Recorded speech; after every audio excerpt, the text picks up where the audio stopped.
रविवार का दिन सूर्य देवता की पूजा के लिए विशेष माना गया है।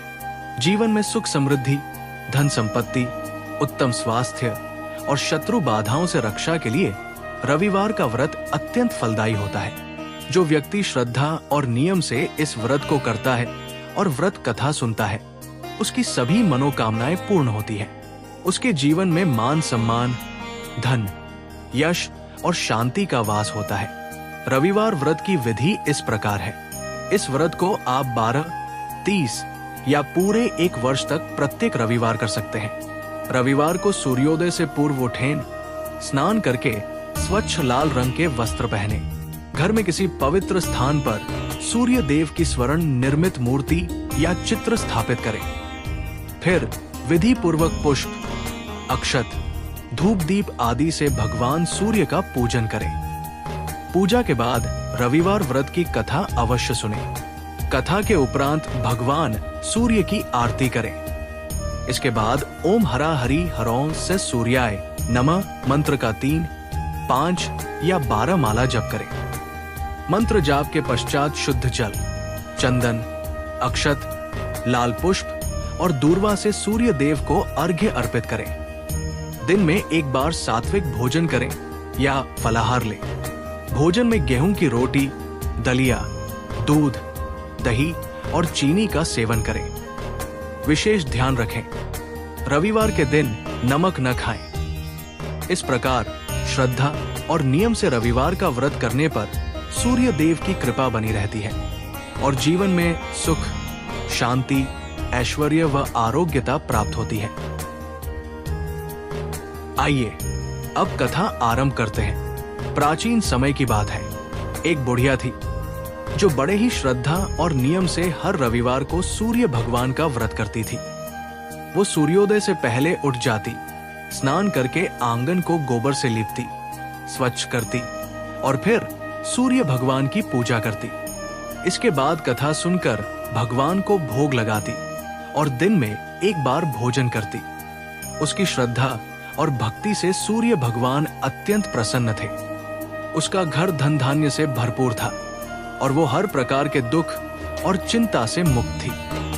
परंतु सुखी और समृद्ध बुढ़िया को देखकर उसकी पड़ोसन उससे जलने लगी। अब बुढ़िया रोज उसकी गाय का गोबर ले आती और उसी से अपना आंगन लीपती थी। एक शनिवार की रात पड़ोसन ने अपनी गाय को भीतर बांध लिया ताकि बुढ़िया गोबर न ले सके। अगले दिन रविवार को बुढ़िया गोबर नहीं पा सकी, आंगन नहीं लीप सकी, नहीं सूर्य भगवान को भोग चढ़ा सकी। वो भूखी प्यासी ही सो गई।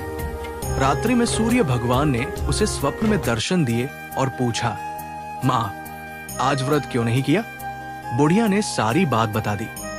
सूर्य भगवान ने उसकी सच्ची भक्ति से प्रसन्न होकर कहा, हे माता, मैं तुम्हें एक ऐसी गाय देता हूं जो तुम्हारे घर को धन धान्य से भर देगी। तुम्हारी सभी मनोकामनाएं पूरी होंगी। सुबह जब बुढ़िया उठी तो देखा उसके आंगन में एक सुंदर गाय और उसका बछड़ा बंधा था। वो बहुत खुश हुई, लेकिन पड़ोसन ने जब ये देखा तो जल भुन कर राख हो गई। फिर हुआ एक चमत्कार। उस गाय ने सोने का गोबर किया। पड़ोसन ने चुपचाप वो गोबर उठाया और अपने घर ले गई। अब वो रोज बुढ़िया के उठने से पहले आकर सोने का गोबर ले जाती और थोड़े ही समय में अमीर बन गई। बुढ़िया को कुछ पता ही नहीं चला। जब सूर्य भगवान को ये चालाकी पता चली तो उन्होंने एक दिन तेज आंधी चलाई। बुढ़िया ने गाय को भीतर बांध लिया और पहली बार उसने सोने का गोबर देखा। अब वो रोज गाय को घर के अंदर ही बांधने लगी और थोड़े ही दिनों में खूब अमीर हो गई। इधर पड़ोसन अब और जलने लगी। उसने अपने पति को राजा के पास भेजा और गाय के बारे में बताया। राजा ने गाय को महल लाने का आदेश दे दिया। सैनिक जब गाय को लेने आए, बुढ़िया सूर्य भगवान को भोग चढ़ाकर भोजन करने ही वाली थी। वो बहुत रोई, प्रार्थना की, पर उसकी किसी ने नहीं सुनी। गाय और बछड़े को जबरदस्ती ले जाया गया। बुढ़िया उस रात भूखी प्यासी रहकर भगवान से प्रार्थना करती रही। उधर राजा गाय देखकर बहुत खुश हुआ। जब गाय ने सोने का गोबर किया तो वो चकित रह गया।